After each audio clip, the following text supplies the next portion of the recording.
What's up, guys? Welcome back. Today I have a little topic video. As you saw in the title, buying to save or buy to save. What does that really mean? And I've talked about Random Rob's channel before, and I've been following him and been part of his Patreon for quite a while now, and we have become really, really good friends. And I think it could have been somebody else in the group, but I think it was really him who kind of coined the term buy to save or buying to save. And I think we've all done this, and maybe we don't realize that we're doing it, or maybe we do, and maybe it's very common knowledge to everybody. But it kind of played in for me this last couple of weeks. So for those of you that follow me on Facebook and Instagram, you'll see that I was selling kind of a bunch of knives over the last probably 2 weeks. And I really practiced this buying to save. So I've been into knives pretty much my whole life.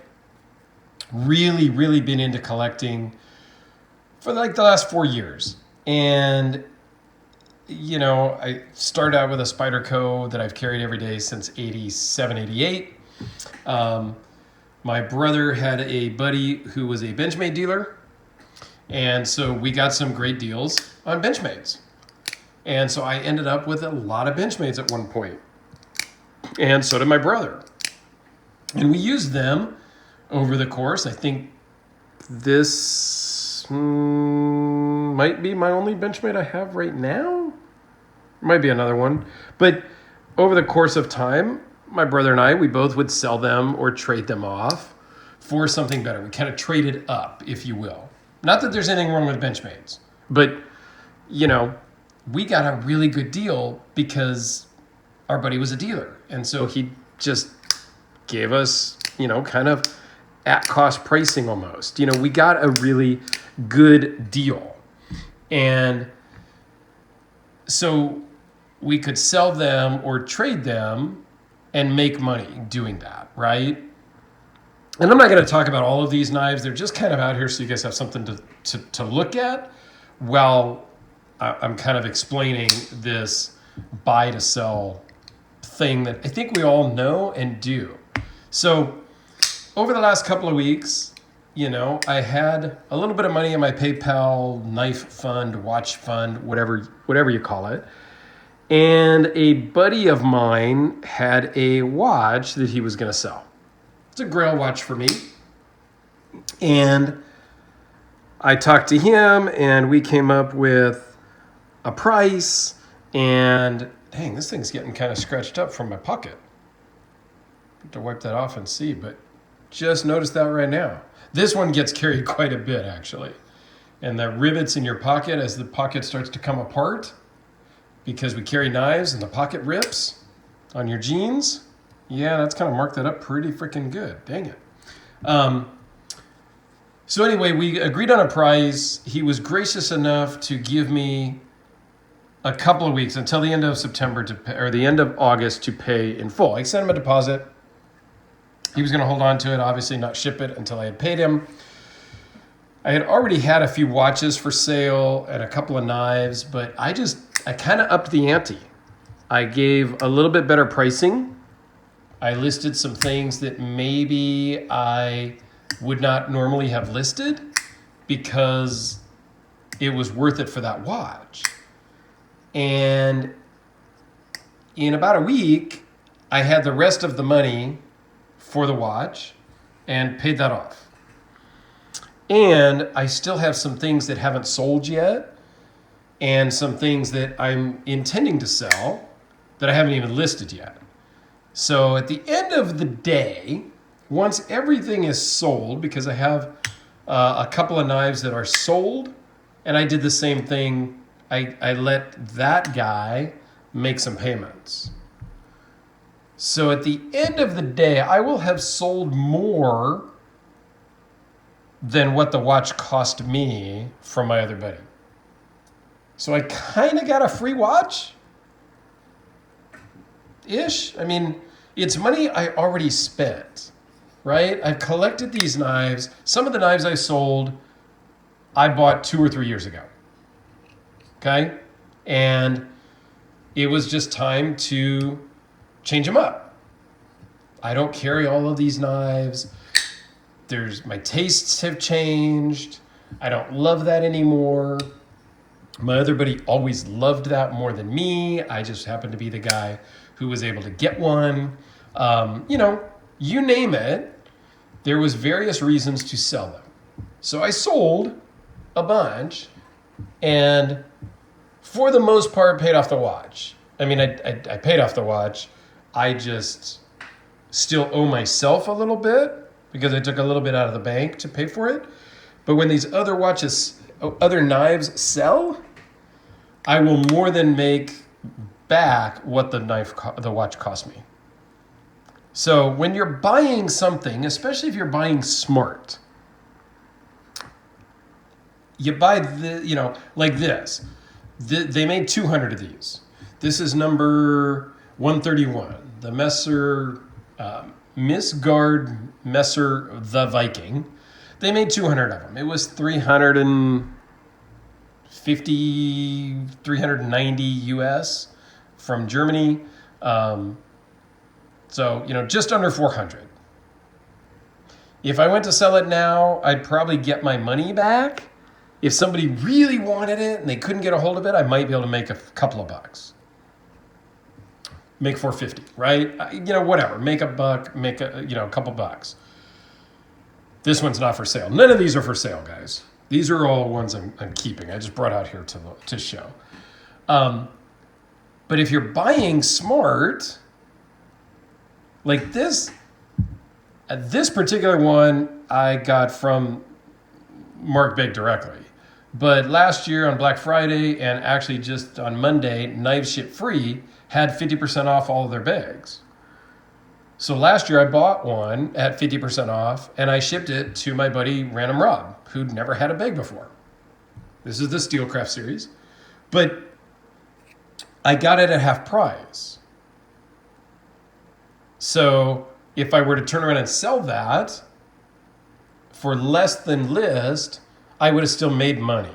So out of all the ones that I sold, and I don't have a total number or whatever, I think I probably lost maybe $200 in the 10-ish knives and watches that I sold. And it could have been a little bit more quantity and a little different dollar, but I probably only lost a couple of $100 from what I bought them at. So some of them I overpaid and I sold for a little less, so I lost money on this one. Others I got a screaming deal. I sold for a fair price, so I made some money. So that's what this buying to save is. I have all of this inventory, if you will, at my house. And I chose to liquidate some inventory to buy a killer watch and have a watch instead of a bunch of knives that just sat around. And I'm selling a couple of watches too, just because I've evolved in my collecting and my tastes, so I'm changing things up a little bit. So that's what buying to save is. Kind of the, flipper, if you're flipping, a lot of times that when you flip stuff, you're losing money. But that's okay because the knife I had for 3 years that I sold, that I lost $50 on, well, I lost $50, but I enjoyed the knife for 2 or 3 years. So I rented the knife, so to speak, for $50, and I got it for 3 years, and then I sold it. Or maybe I lost $200 on a knife, and one of them I did. I bought it for $200 more than I sold it, and it cost me some shipping and all that. So I might have lost $250 on that knife, but I had it for like 3 years. So what is that, $75 a year-ish? I'm okay with that because that helped me get to this Grail watch that I really wanted. And so you got to think about the inventory that you have. You buy the stuff now and you sell it later, and sometimes you lose some money on it. But all in all, you lose money, you lose money, you lose money, you lose money. But overall, now I had enough. Even with the money that I lost, I had enough to buy a watch and not cost me a penny other than the knives that I already had. And I hope that's making some sense. Right? And I think we all do it. I just don't know if we all think about it in that term or not. And I was talking to my brother the other night, and he sent me a picture because I explained to him how I did the watch. And, at the end of the day, it's really kind of a free watch. It's not going to cost me any dollars to have bought in this watch. It's just costed me some inventory, if you will. And he sent me a picture of like 4 guitars, I think, that he had bought recently over time, doing the same thing, buying and selling some other musical stuff and knife stuff and all of that. So he wasn't dipping into his bank account to get those guitars and the amps and the stuff that went along with that. Again, he got all of that by doing the same thing. So I'm interested to hear from you guys. Is there something specific that you have done this on? Chasing a Grail. I know another guy, my buddy John. He sold off a bunch of knives recently and bought a Corvette. So I think it's done a lot, but it kind of dawned and clicked with me this last couple of weeks as I was chasing a Grail watch. So now for me, it kind of is a thing. Like now I kind of calculate, okay, on the table is X dollars.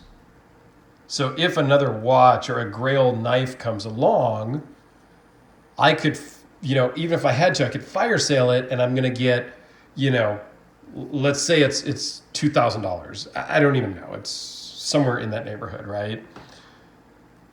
Well, it's more than that. It's whatever. Let's just say it's $2,000. And even if I fire sold it, I get like $1,200, $1,300. I get super great prices that would sell. Well, maybe I only need $1,500 for this other piece that I would like more than these. You pick and choose. I didn't sell every knife. I didn't just open up the safe, post a picture of everything I got and say, tell me what you want, guys. It's all for sale. I was strategic. Certain ones I'm keeping. And I'm not going to keep them forever. I don't want to say that I'm going to keep X knife or X watch forever. I've seen too many people do that, make big videos about, oh my God, this ZT0450CF is the end all be all knife and I'm never going to sell. I'm going to keep this forever. Gonna give it to my kids and gonna write it into my will and all that. And then a month, 6 months, 2 years later, it's for sale. And then people are like, dude, I thought you were keeping. Yeah, life changes. Sure, some of these things are keepers for a while, but nothing on the table here I would consider a keeper for life. I just don't know. I don't know that there's anything I own that's a keeper for life. There's some stuff I really, really like. I love the Viking. I love this Griptilian, even though I don't carry it much anymore, but it's kind of a cornerstone piece in my collection. Same with this bodega. And I have a lot of bodegas, but there's certain pieces that, for one reason or another, sentimental. This one came from my buddy Dave. Probably not going to get rid of that one anytime soon because that was a gift. So I try not to attach sentimental things to each piece, but it happens. But anyway, at the end of the day, the moral of my story is buy to save. So everything that you're buying today, you can sell tomorrow to get that piece that you really want. That you want more at that time than you do today, right? So I'm interested to hear, I got my brother's guitar story. I got my buddy John's Corvette story. What have you guys done? What have you sold off quickly to get? What Grail piece? Was it a knife? Was it a watch? Was it a car? Was it a guitar? Was it, we can also sell them in bad times. You lost your job. It's a crazy time right now. You got laid off. Mortgages due, rent's due, car payments due.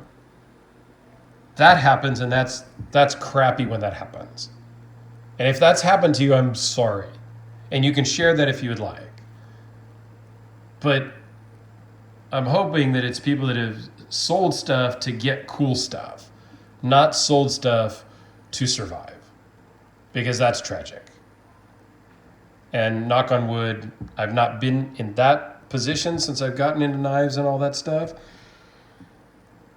But I know that I could do that. I could sell a watch or two and make the bills if need be. But fortunately, knock on wood, I'm not in that position right now. And so let me know, what have you chased? What have you sold to acquire that thing? And do you think about buying to save? Now I think about it because it worked for me. It absolutely worked. And I got a killer watch that I've been wanting. And I'm super happy. And those pieces that I sold, they went to good homes. Some are still in transit, but the people that have gotten them have been ecstatic when they opened the boxes. So it's been a great experience all the way around. So I'm interested to hear your experiences on things like that. So thanks for watching. I know I kind of rambled on a little bit long here at the end, but I just feel like this is an important topic. So I had to kind of share because it was super relevant to me in just these last couple of weeks. So thanks, guys. I greatly appreciate it. Let me know your comments below and stay tuned. There's more videos tomorrow.